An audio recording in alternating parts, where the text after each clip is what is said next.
Shalom, selamat malam Bapak Ibu, saudara-saudara yang terkasih di dalam Tuhan Yesus Kristus.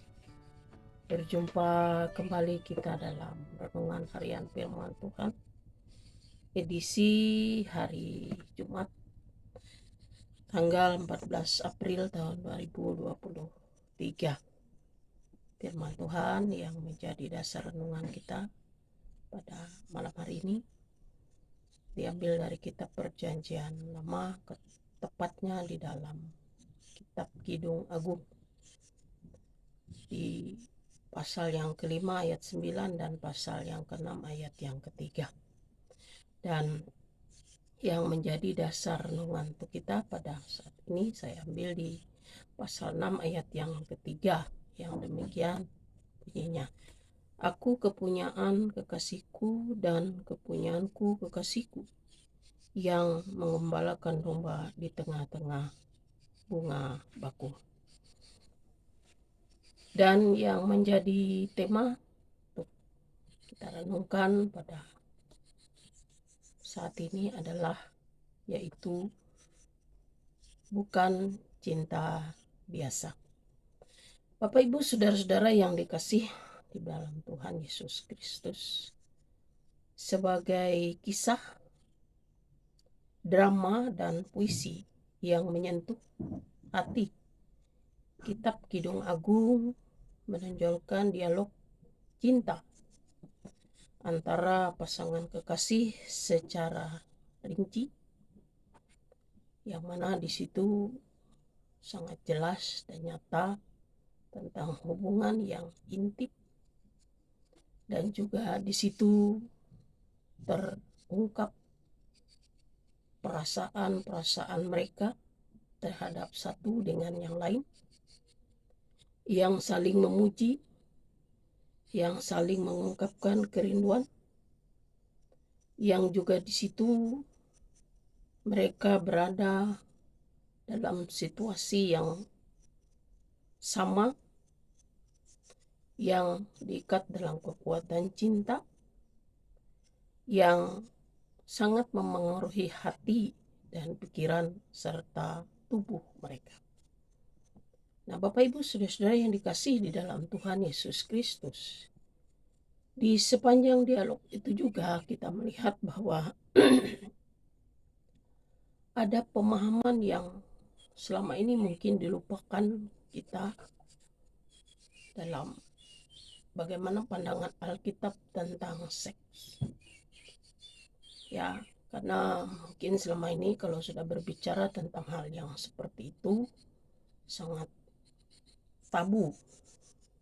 Tetapi dalam hal ini Alkitab juga mengungkapkan tentang ini, yang mana dalam perkawinan, khususnya di dalam nas kita pada saat ini, bahwa seks itu ditempatkan dalam perspektif yang tepat sesuai dengan apa yang diberikan Allah. Nah, Bapak Ibu saudara-saudara yang dikasih dalam Tuhan Yesus Kristus, di situ juga digambarkan tentang hubungan yang harmonis, hubungan yang indah, yang mana sepasang kekasih saling memuji kecantikan, ketampanan yang mereka lihat pada diri pasangan mereka masing-masing. Dan pujian itu adalah pujian yang tulus, yang spontanitas, yang menggambarkan betapa kekuatan cinta yang mereka miliki itu sangat luar biasa. Maka oleh sebab itu Bapak Ibu saudara-saudara yang dikasih dalam Tuhan Yesus Kristus, dalam nas kita pada saat ini saya mengambil 2 poin yang penting yang kiranya dapat menjadi renungan kita supaya kita dapat menempatkan kitab Kidung Agung ini sesuai dengan apa yang dikehendaki oleh para ahli kitab. Kenapa ia bisa dimasukkan ke dalam bagian dari kitab suci yang dikanonkan.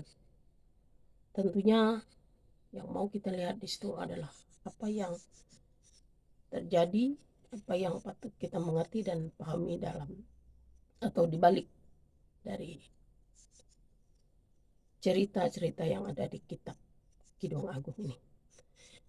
Yang pertama yang mau saya sampaikan adalah pujian.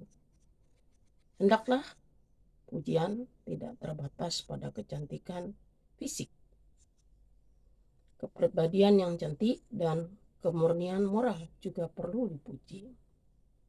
Ini juga mau mengajak kita agar kita tidak hanya terpesona kepada hal-hal yang nampak di mata saja, tetapi ada istilah orang katakan kecantikan itu terpancar dari dalam diri seseorang, inner beauty. Jadi hal ini juga mau menggambarkan bahwa apa yang diciptakan Tuhan itu semua baik, semua indah, semua cantik. Tinggal bagaimana kita melihat dan memahami itu semua. Apa yang Tuhan ciptakan semua mempunyai tujuan dan saling melengkapi. Kemudian yang kedua, tidak peduli betapa dekatnya kita dengan orang tua, sahabat kita yang terbaik, hanya di dalam perkawinanlah kita bisa mencapai penyatuan sempurna baik pikiran, hati, dan jasmani kita. Jadi artinya dari semua rangkaian hubungan yang mengikat kita, hanya hubungan perkawinan atau pernikahanlah yang paling kuat, paling mendasar, karena itu adalah suatu ikatan yang Allah sendiri telah ciptakan.